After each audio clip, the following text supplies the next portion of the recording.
Hello and welcome all to Tales from the Time Traveler's Tavern. I will be your guide and navigator, Mr.E, taking you on this informative journey. Informative of what? We still don't know. But that's why I have had the good fortune to bring along with me the colorful commentary of our internet guru, my good friend Toast. Butter is optional. There you go. And to the other side, we have Private Snafu. Good day, Mr.E. Good day, Toast. Alright, now we're going to go down a traveling line of science fiction or science fiction and all that kind of good stuff. Yeah, mixing titles and whatnot. Yeah, titles, actors, trying to talk about one thing and just totally jump. And, like, the worst is when you're talking about Star Wars and you bring it, and you're throwing in, what's that other one that I like to throw in there all the time? Star Trek? Yes, it's bad. It's just so bad. Yeah, damn that Patrick Stewart. He ruined Star Wars. And Firefly. I was just thinking all the stuff I've seen on Patrick Stewart. There's an interview that he's had recently, I think it was Graham Norton, where it's interesting because I can't remember who was also on the couch with, but just he's like, well, I have a story, and Graham Norton's like, oh, well, you should tell us the story. He's like, I don't know if I really should. And by the end of it, the other guy is literally looking away, going, my God, because the story it's just even Graham Norton's like, I think that got a bit more personal than we were expecting. I remember watching him on the Graham Norton show talking about when he was knighted. Because, I don't know if you know this, but he was or not like recently knighted, but within the last decade. First off, when it had been recent at the point that Graham had interviewed him. And so he said, please welcome Sir Patrick Stewart. And so he said, and how are you, Sir Patrick Stewart? And he's like, oh, please stop that. Kind of the embarrassed by praise sort of way. Where he was just saying, yes, I have this title. It was an honor to receive it. I don't need to hear it every day. Same thing with Ian McKellen. I believe he was knighted as well. I say, though, you can, if you look online, you can find pictures of Patrick Stewart dressed as a lobster in a bathtub. Awesome. But he was talking about getting knighted, and he said that when they produce the sword to knight you, it just appears out of nowhere. Where it's just suddenly there's a sword in their hand. And then all of a sudden they start wearing robes and the room is candlelit and... Okay, that's a whole different ceremony. Does the queen say thunder, thunder, thunder first? Oh, No. God. No. Speaking of that, did you know that they have produced a new Power Rangers movie? Yes. I think it's the dinosaur ones, if I'm right. Yeah, it's the original... What's the word I'm looking for? Lionsgate's doing it. I was going to say the original iteration. You mean Voltron? No. No. Because Voltron wasn't a Saban property. Correct. But you look at that and you tell me it's not Voltron. It's similar in nature to Voltron, with a few exceptions. I'm surprised you're even into Power Rangers. You're like at my age. I'm not into it. I'm just saying, But- hey, did you know this was happening? But there's a lot of people our age that are seriously into this Power Ranger movie. I've known people. The only reason I'm actually aware of parts of it is because it's Elizabeth Banks. She's an actress.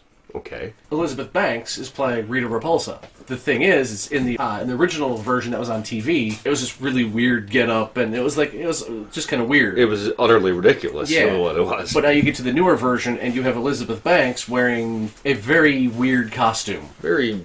And a lot of people are going, Yeah, the Green Dominatrix. Yeah, they're kind of looking, going, we're not super stoked for the movie, but we kind of like the costume. Excuse me while I take my tablet into the bathroom to watch the Power Rangers trailer for a little bit. I had to have somebody explain to me what a dominatrix is. I remember that. Yeah. All I can see is, I'll explain to you what a dominatrix is.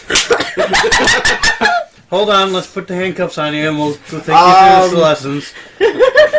And at the end you must say, oh, what a lovely tea party. And may I have another? Yes, please. May I have another? One of these days I've got to loan you Saints Row 3. Why? Because That is the only video game I've ever seen where a 3-foot-long jelly dildo is a damn weapon in it. Yes! But at one point in time, you have to go and you have to go to rescue a guy who becomes part of your crew. He is a pimp with a basically a voice box because he had throat cancer. But you have to get him out of the S&M club where he's being treated as a pony for pony play. But he's actually pulling a rickshaw. So before you get him out, to get in, you have to show up completely. You basically get shown up completely naked and drunk, and you have to fight your way through the place naked, but barehanded. It's actually at one point in time you pull out a gun, which is literally one person just goes, "Where did you get the gun?" You don't want to know. But when you get out, wait, that reminds me of Doctor Who, John Barrowman. He produces that little tiny pistol. But like I said, you end up on this chase, but you're trying to get away, and the only way to get away is the guy you're trying to save is attached to the rickshaw. So you get in the rickshaw, and you sit there with a whip. Pony play for real, baby. There we go. Cracking it to get him to run. So once he's running, you actually have to spend a lot of time firing at the guys behind you to get them to stop. And once you stop, it's that moment of sorry about the whole whipping thing. That's better than being in there. So, can you put some pants on? Please. It's a really weird game. But then a little later on, it's that moment of so why were you in there anyway? Oh well, I really annoyed the sisters who run it. Really, what'd you do? Oh, I slept with one of them. Oh, is that really that bad? Which one? I don't remember. That's the problem. Yeah. Well, we kind of get upset about stuff like that as women. Just saying, In game, they're identical twins. Yeah. Oh. That's the part that makes it harder. Is the fact that what are you supposed to do? But twins Draw a are little never. drawing on their behind. Okay, but hang on. Twin guys are not the same. I would assume twin girls would not be the same either. It's one where they can fool you. If you're not, if they're not somebody you see every day. But still, okay, like with guys, like their stuff isn't the same. Men aren't as It's intelligent. It's not necessarily that men are less intelligent. They're less observant when there's certain other factors involved. Because I was just shocked at. Yeah, I'll be quiet. Yeah, because Yeah, it's a child program. We need to keep this children friendly. it's not a child program. We are trying to keep it friendly for everyone. Yeah. Just not that friendly. Yeah, that's a whole different type of program. Pay-per-view. Speaking of which, we do have a pay-per-view show. Oh, no, we don't! I was thinking, but isn't that what a book is? Pay-per-view. The best kind. Yeah, now that digital So on the books. pay-per-view, we have to do this they're podcast best. dressed opposed to naked? I was saying, and funny enough, I was Put your actually, pants on. I was actually reading an article that was talking about the fact that Put them back on. paperback books are actually outselling ebooks right now. Really? Yes, they're easier to read. And I think David Tennant's doctor had it right. We need books. We need the smell and feel of them. well, that's just it, the tactile feel. Because I've talked to other people where they're like, oh, well, I can fit hundreds of books on this. I mean, yeah, but my book doesn't run out of batteries. Nope. Yeah, also there's another thing. I can only read so long on a lit screen. Well, that and just screen time Eye in general. strain, yeah. The other thing I've told people is occasionally I have books that you can beat someone to death with. Mm-hmm. Because I do. I mean, I have books You that beat are like, people. Yeah, I was going to with say, your books? where are the bodies hidden? No, I'm not telling you. Another true story on less appreciated books is like encyclopedias and things are obsolete, of course. They also are load-bearing to hold up cars. Books? That's just mean. I've seen it done. That's like my girlfriend College sending me textbooks. art paper that was out of books. I had the hardest time drawing on it. I'm like, oh, she's like, you just gotta do it. I actually know someone who goes out of her way to make wreaths out of old comic books. I'm like, okay, I understand, but it's one of those things of it. I find it difficult. I've also seen people who do carvings in books. Okay, I know what you're talking about. Like where they take the thing and they put the gun in and like. No, See, that's what I was No. thinking. that's just hollowing out a book. Yeah, it's I mean, hollowing no, out a like you can find them online where people will take like thicker books and they will actually carve like an entire scene into it, full 3D depth. Yeah, it's like a diorama carved out of a book, basically. Another example of that, of recycling older technology that some people actually find appalling is vinyl records. I have a clock hanging on my wall at home that has been etched out with a laser to be an image of something else that originally was a vinyl record. But see, it's a clock. On that one, because I understand, like with some books, there's just millions of them out there. But even vinyl records, they reprint those.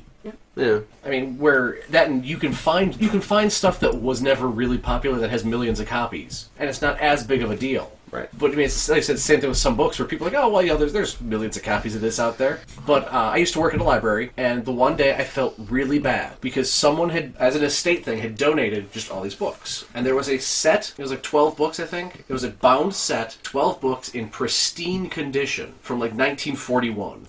Which, I mean, I don't remember. Okay. But it was like, I mean, at the time it was only like 60 years old. But I'm like, these are in perfect condition. If they go in the library, you have to go and stick stickers on the spine. Right. You have to mark them up on the inside. You have to stick all this stuff all over. I'm like, but these books are in mint condition. Luckily, it was my call as to what books would be put into circulations and which ones wouldn't.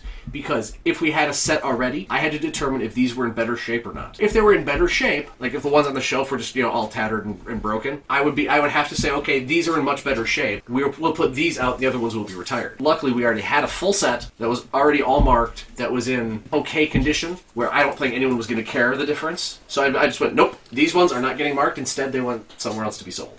Okay. As a set, I presume. I don't know. See, that's just it. Once some of the stuff goes elsewhere, people will buy, like, a book. Right. Well, So they'll break up the set because, well, I have the rest. Well, library sales are really cheap too. I mean, they usually go at like a quarter. They're cheaper than some garage sales. But see, the ones we were dealing with, only some of them were sold by the library because they had too much stuff. Okay.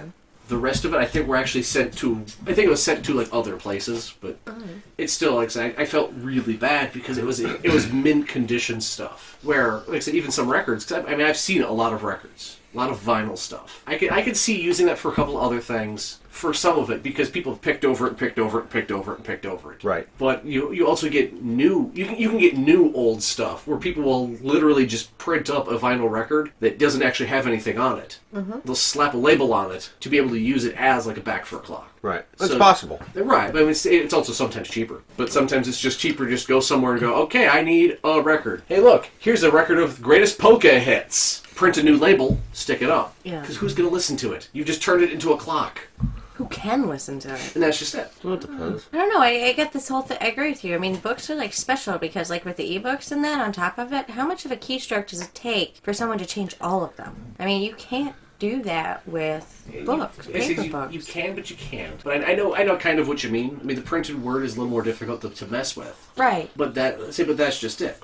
Once it goes to print. Well, that and another thing you can do is actually go out of your way and, let's say, reprint it and call it the original. Such as they've done with the Bible for centuries.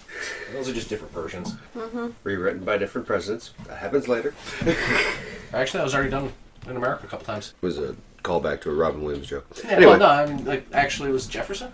He had his own version he liked. Yeah. He made his own. He actually had people preach it, but it had a couple of extra books and it removed a bunch of stuff because it was a version that better suited what he believed. Was it portrayed as such thing, or? It was. I think it's referred to as like the Jeffersonian version. Okay, or something yeah, like well, that. okay. It's not like he went, "This is the one true Bible." It's like, "This is my version." Oh, so he wasn't like King James or nothing crazy like that. No, it wasn't something like that. It was more along the lines of, I think this fits my philosophy better. I gotcha. Well, let's get back to this, so that way we can get all the way through it. Where were we? Alice, you're in Wonderland. Be nice. What I do. It is what he Be does. nice. Okay.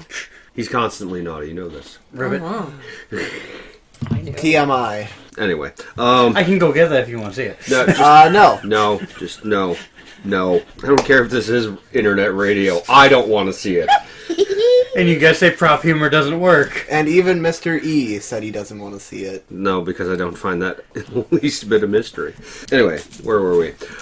We all have the capacity to produce valid facts/opinions. And in parentheses, this person says, I think the only difference between the two is the fact that facts are opinions accepted by many people. Kind of along the lines of people will accept a lie as the truth, either because they want it to be true or because they fear it is. Well, a lie repeated often enough is often considered the truth. Right, such as the Bible. Anyway, the scientific method is open to all. The methods philosophers use to create systems of thought and theories are open to all. But because of the manner in which most are taught, this capacity is hidden from them. This is, of course, because you don't need slaves to ask questions. You just need them to be able to operate machinery. And it ends there. Sounds like what I do for the army. Actually, that's kind of the same thing that I've been telling people for a while now. I notice that some people in our government, one of the first things they do is they attack education. Why? Because to make education more difficult for everybody to expand upon, in the end, makes for a stupider public, which is easier to control. But your Fox News Network viewership goes up. So, anything else we wanted to cover? Besides the bodies outside? I believe the lye We're will not supposed start to to talk help, about that. and then the fertilizer, and then the lye again, and then some limestone. And on the book that you used, Why would you put the limestone? Okay, I don't quite get that part, but I understand the line. Limestone, it helps. I say odor neutralizer partially. Oh, okay, there we it's go. an odor I'll follow that neutralizer, one. and it helps to break down certain things. Well, because you're gonna have all that acidity level Right. calling over, and that's gonna. Yeah, okay, I follow you now. And they never found my first wife. I have a picture. I guess it's so lucky that I might as well be number 3. We Four. know my future. 4. Okay, Yeah, there we go. He's got number 2 on his arm. Okay. You know, you should wipe that off then. we don't talk about number 1 or number 2. We haven't talked about any of them No. with any realistic amount of time. I was just thinking of the show The Prisoner. Who is number 2? actually, 2 is number 1. You are number 6. I am number yeah. 2. First rule of Fight Club: don't talk about Fight Club. I love Yeah, that have you movie. noticed that the Republican Party, particularly our president, has kind of gone to that route, going back to alternative facts?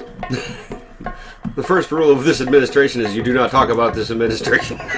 Deflect, deflect, deflect. Then tweet about it later. Yeah, How like sad. a moron. Oh, look, a squirrel. That's George W. Bush.